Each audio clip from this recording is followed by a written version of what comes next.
What's up, YouTube? How y'all doing? The scariest knockouts ever in MMA. I used to upload MMA videos, but like they wouldn't go up because, you know, motherfuckers want bread. Hey man, it is what it is. But this one popped up in my feed, and I mean, it looks like a good video, right? The title's. So I'm gonna try it. I'm gonna watch it. Hopefully this will go up. I don't even know though. We will be covering in the the past, scariest MMA knockouts ever seen. Also, if you enjoyed this video, please make sure to drop a like, you know what I mean? subscribe, and comment what video you want to see next. Let's get to it. Is that Jose? I mean, the not most right feared there, and but... fabled method for getting the win is the holy of combat sports holies, the knockout.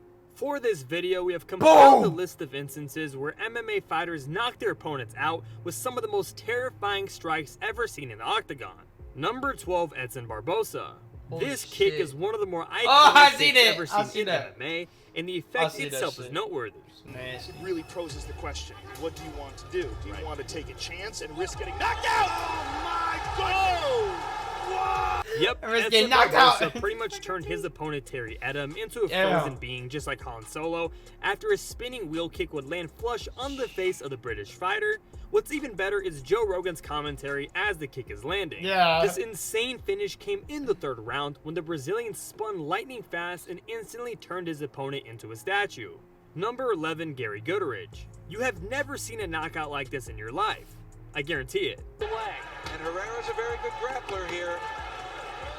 Oh my, elbows in number by Goodridge, and that... Goodridge formed a human crucifix across Herrera's shoulders. The first shot rocked Herrera, the second put him to sleep, the remaining 6 punctuated the ferocious debut of Big Daddy.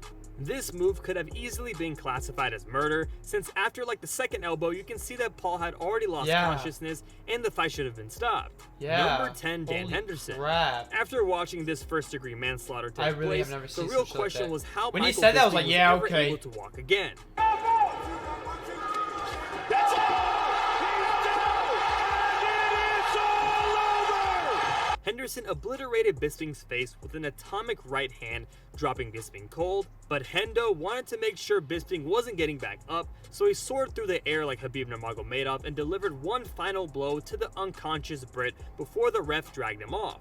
It was the first time he'd ever been finished or knocked out, and it was a loss that hounded him throughout his career until he finally got his revenge 7 years later. Number 9, Altanbek Mamashov. Altanbek Mamashov was an MMA fighter who was dubbed gold against Brazilian wrestler Elias Silveira at the ACA 30 event in Russia. Only difference is the beard.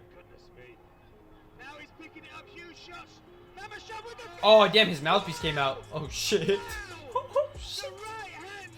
Holy fuck. Taking advantage of the opportunity, Mamashov launched a huge right hook that hit the middle of Silveira's jaw, blowing out the Brazilian's mouthguard. Of course, after this heavy blow like a sledgehammer, the Brazilian wrestler was knocked out. But you can never forget the power of this strike and how close it was to knocking the Brazilian's head off.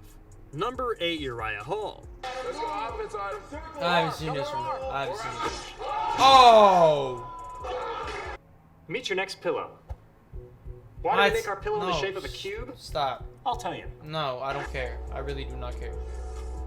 This knockout left Hall's opponent completely floored and unconscious, but when he finally woke up, he definitely didn't sound alright. Hall took on Adam Sella in their preliminary fight during the filming of season 17 of The Ultimate Fighter, but his spinning hook kick finish wasn't one for the squeamish. The Jamaican American even apologized to the incapacitated Sella, who thankfully got up after treatment and avoided serious injury. This was one of those instances in the UFC where most of the people were wondering if this fighter had died. Number 7, Jorge Masvidal. I mean, this one should be able to speak for itself. Oh, with Ben, just boom, just leave the shit out that motherfucker. I see that one. The Cuban-American MMA fighter produced a stunning flying knee strike that absolutely destroyed Askren. I don't know why he went straight for the take. Contest. I mean, he's a wrestler, but no. As Gamebred followed up with 2 necessary punches to the face before referee Jason Herzog leapt on top of the downed fighter and ended the fight. Number 6, Matt Riddle. The after effects of the strike was probably scarier than the knockout itself, but here, check it out. I know, yeah.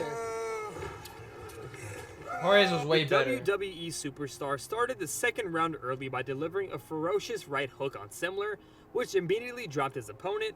Then Riddle pounced on Simler and followed up with 3 brutal hammer fists to the face before referee Herb Dean pulled him away. No way. Simler could be heard mumbling and moaning on the octagon mat as the clip was spliced with reactions from those in attendance. Dana White looked on in complete shock at Simler, who had broken his jaw in 2 places after medical examination revealed the extent of the damage caused. Number 5, Michael Page. If you haven't seen this knockout already, we warn you that the footage is violent. This knockout has to be one of the scariest ever recorded.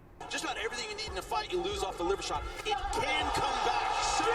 Runs into the jump knee, and it's over. Michael Page's KO of Evangelista Santos not only ended the fight, but the brute force of his knee strike crushed Santos' skull into pieces, requiring immediate surgery and forcing the Brazilian veteran into retirement. I mean, just close your eyes and listen to the sound of the knee. Number 4, Matt Brown. You aren't prepared for what Matt Brown did to Diego Sanchez on Fight Night. That's horrible. He's gonna look for that elbow. He's out. Referee steps in. Matt the Immortal Brown. Brown caught Sanchez's kick in the first round, walked him back against the cage, had the time to frame his elbow, and then obliterated Sanchez. The way his body flung to the floor after this powerhouse elbow, He just held them showcased motherfuckers how through. much He power said, yo, Matt hold Brown on to had. this. Number 3, Holy Yuri fuck. Prochaska. Jorge's is still my favorite, but it's just like the absolute crazy. Like Jorge's is way better.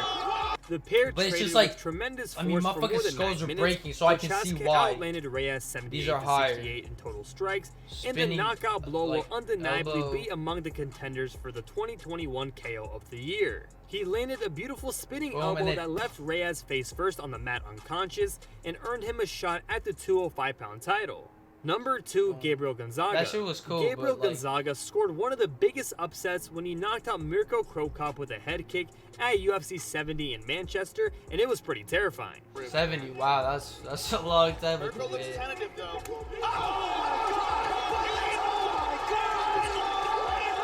The 2 heavyweights headlined the fight card, and it ended in dramatic fashion. It was one of the bigger upsets seen in the UFC, and just as shocking because it happened to one of the most feared kickers ever to step foot inside the cage. This insane finish would occur in the first round and would land right on the head of the Croatian, causing him to crumble to the canvas. Number 1, Damn. Francis Ngannou. What do you get when you What cross the the hell? hardest hitter in the history of the UFC and an open chin? Maynard's phone to try to get a matchup with Ngannou. Down goes the Reem. Francis Ngannou. UFC 218 was Ngannou's chance to prove his worth, and he did just that after a thunderous left uppercut in the first round. The Cameroonian French Wrecking Ball had already made a name for himself as the most terrifying fighter in the division, but this brutal KO on Alistair Overeem had well and truly made him a challenger for the title. I mean, it speaks volumes when Francis Ngannou's striking power is equivalent to that of a Prius going 40 miles an hour. And that right there concludes this video. A Prius going, If you I mean, made a it Prius this can go far, 40. Please let us know But I'm how just we saying, did like, in you the know, comments below. I mean, that's all a Prius could really go, fucking 40. I mean, not really, but anyways. Wait, I didn't really see it. I ain't even going to hold To y'all. crumble Like, to the I got a canvas. call. Number 1, Well, Francis I'm gonna just see it Ngannou. one more time. My What do you fault, my get fault, when you my cross fault. the hardest hitter in the history of the UFC and an open chin? He's the hardest hitter and an open chin. Get a matchup with Ngannou. Like, you know, like, these are cool, whatever, but nah, like, Jorge's, that shit was disgusting.